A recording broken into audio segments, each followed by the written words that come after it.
माझा नमस्कार. माझे नाव विवेक केशव राऊत. माझ्या शाळेचे नाव जिल्हा परिषद प्रायमरी स्कूल वरुड काजी आणि वर्ग 3. गोष्टीचे नाव आहे घमेंडी मोर. तर एक होता मोर.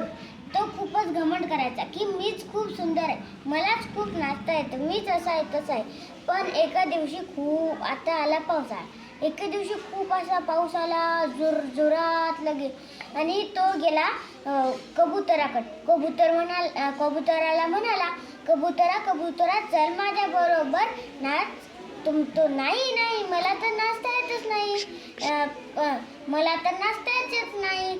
मग तुला माहिती आहे ना, मला तर दाणे टिपायला जायचंय. नको बाबा, मला तर दाणे खायला जायचंय, नको. आणि मग तो गेला कोंबडीताईकडे. कोंबडीला म्हणाला, चल कोंबडीताई नाचू, चल कोंबडीताई नाचू.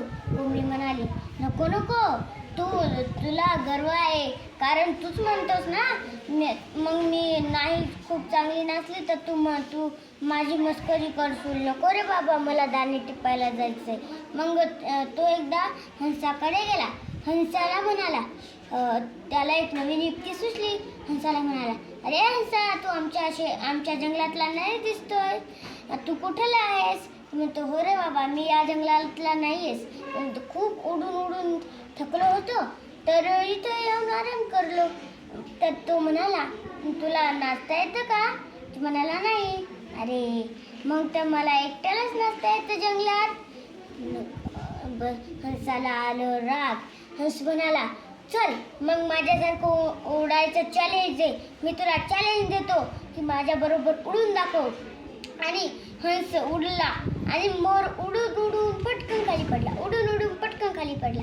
असं पाहत हंस खाली उतरला आणि म्हणाला, काय आता कळालं ना, सर्वात एक खुबी असते, पण तू ती खुबी त्यांना कमजोर म्हणून म्हणतोयस, कारण सर्वांना एक खुबी असते.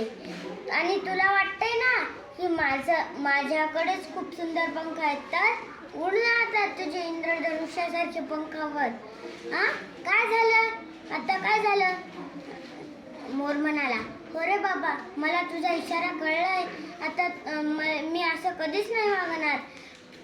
आणि हंस म्हणाला, बरं आहे, तुला तुझी चूक तर कळली आणि इथेच माझी गोष्ट संपली.